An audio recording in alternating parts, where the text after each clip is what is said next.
your man looks like you.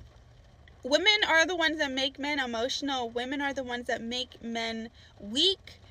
Their default settings, when they're in their natural state, they think from a place of reality, logic. Women come in and confuse those things. They come in and their love is more violent, more chaotic. It's got to have a lot of symbolism. So for men, when they get married or when they're in a relationship with a woman, they commit to a woman, it's like the basic is they love you, right? That's a no-brainer for men. They love this woman. But for women, they need to see the love consistently. So you have to bring me flowers, cards, do big things, extravagant things like I see on social media for me to see this love, right? It's not enough to just, that's basics, that's default settings, is that we are committed to each other because we love each other. No, we got to add to it, right? So the love always got to extend, right? Women move based off of emotion. So if they don't feel like you love them today because you don't see it, you don't physically see, which isn't moving by faith, by the way. That's why your dedication to God matters, and how you'll submit to your husbands, and how you'll feel about your husbands, because you don't have to see God in the works and doing things for you to know that he loves and cares about you, right? And so because men carry the spirit of God and because they're made in God's image, it's the same. Like, they don't have to, it shouldn't be that they have to show it to you. Your husbands have to show it to you all the dang time for you to have faith and trust that they do love you and they do care about you, right? But see, this is what happens when women turn men into emotional women. Because now, in order to see this love, you have to constantly manipulate them.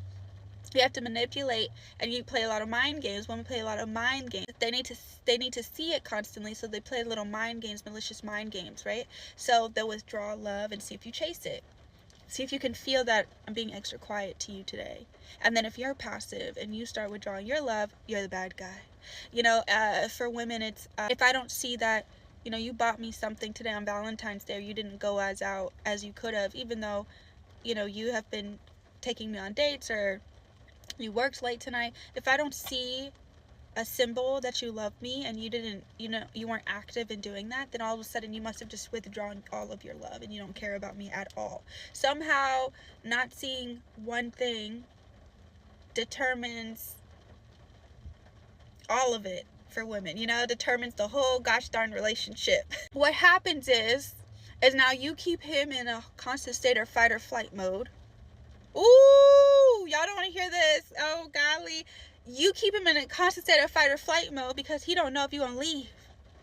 He don't know if he come home and he did the wrong thing or didn't. She's just talking about all your hypergamous women out there, right? She's just talking about all you women out there who require so much from a man, who just can't settle down, who just can't relax. I remember dating this girl back in the day. I'm gonna see if I can put a picture of us up here, right? Of course, I'm gonna blur her face out, right? But I mean, we were in college and all she did was just travel. All she did was travel. And I'm just like, bro, why do you want to keep traveling? Like, can we just relax? Because of course I wasn't traveling with her. I didn't have the money to go travel.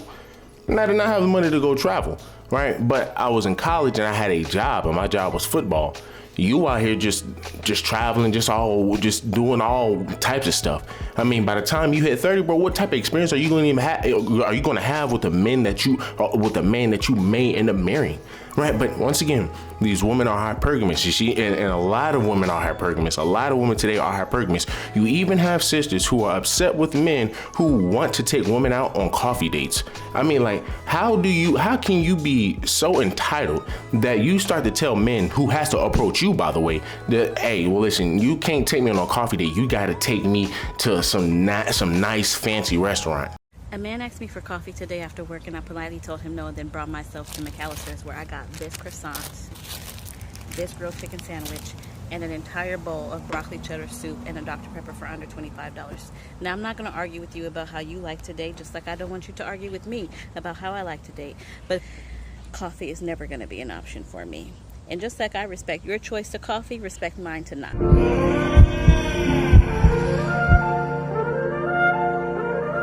Is I don't do coffee or drink dates.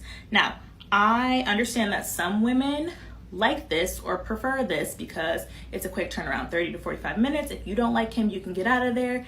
It works for some people. If you like it, I love it. This video is not for you. Keep scrolling. However, for me, As for me and my household, we're going to have higher standards. I'm talking to this guy, and I'm going to read it to you because we've been talking for a couple days, and he started talking about meeting up. So he said, we should get together over some pear and lychee cocktails soon. And I said, that's really sweet, but I prefer dinner. I like to get dressed up. Now, I always try to say it nicely because I don't want to be like, I don't accept drink dates. Like, you don't have to be mean. You don't have to be, you can be nice about it. But let's just say I prefer dinner because I like to get dressed up.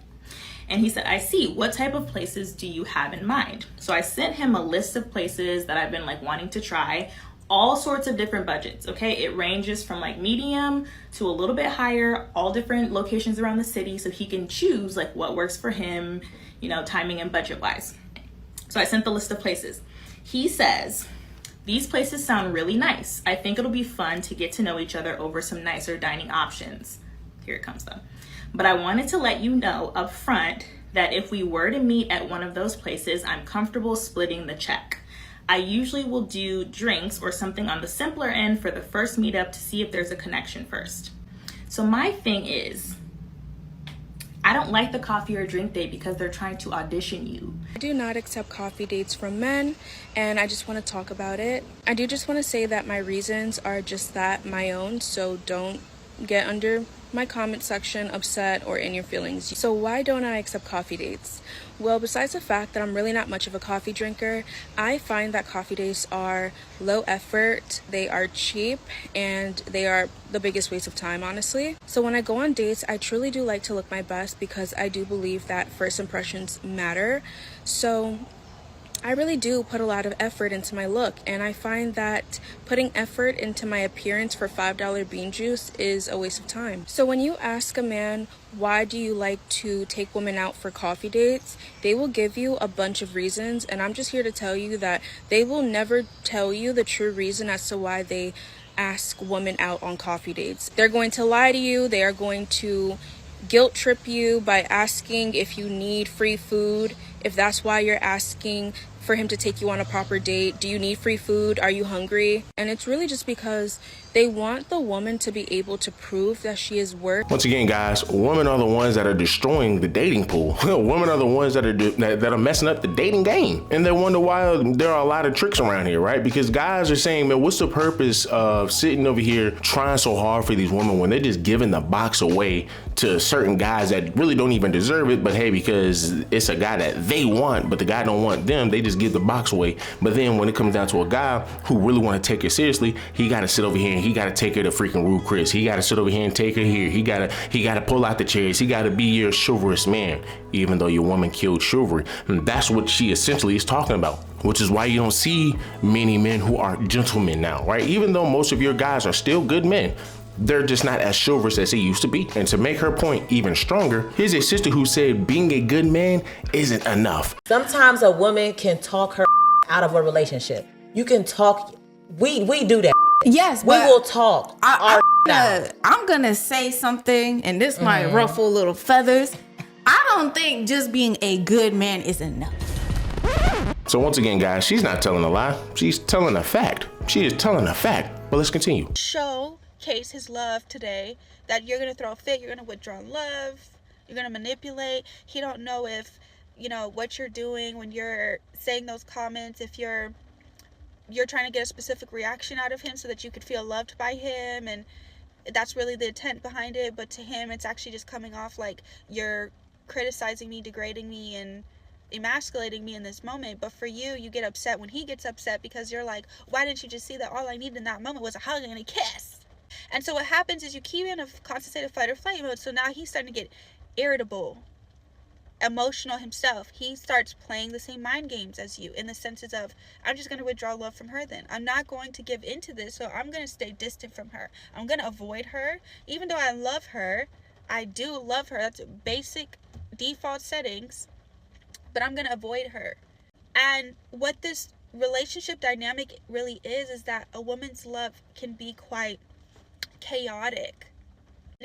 Women be cultivating relationships that are explosive and emotional and reactive and exhausting. And they're exhausting themselves.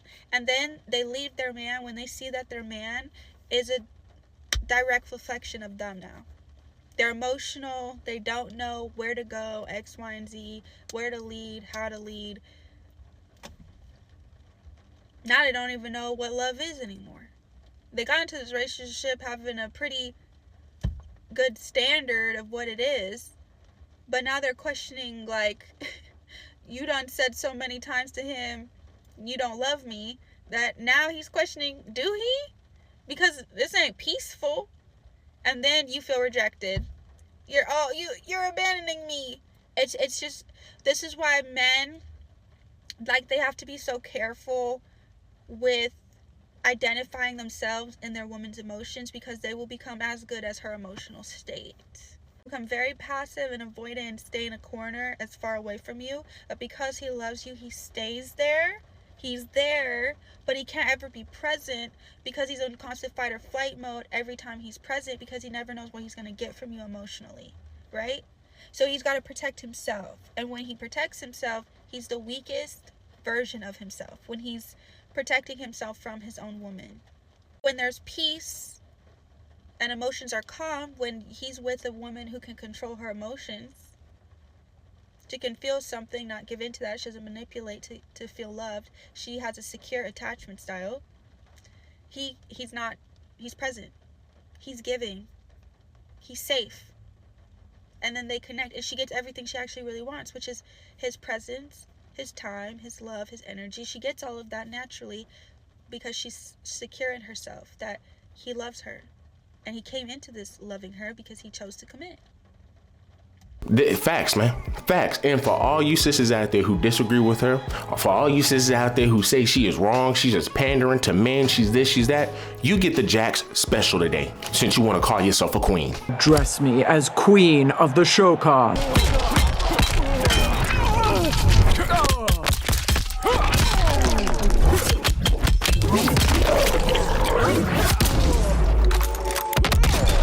Everything she said was on point, and she's literally talking about your women who are hypergamous, your women who don't want to go on coffee dates, your women who think, man, oh well, and this, I'm better than, man, Ruth Chris, I'm better than freaking Applebee's, and I get it, we're talking about within the relationship, right? I get it, she's talking about in relationships, but to sit here and think that women who are already, right, high maintenance before you even get into the relationship, to think that they're not going to be high maintenance when you get inside of a relationship, when you've already been together for a couple of years, couple of months, you're delusional, right?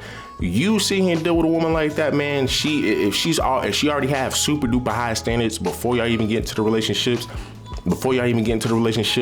I can just only guarantee you that it is bound to happen when y'all are a couple of years in a relationship. But look, man, y'all let me know down below what y'all guys think. Do me a huge favor, let me a like, let me comment, subscribe to the channel. Till the next one.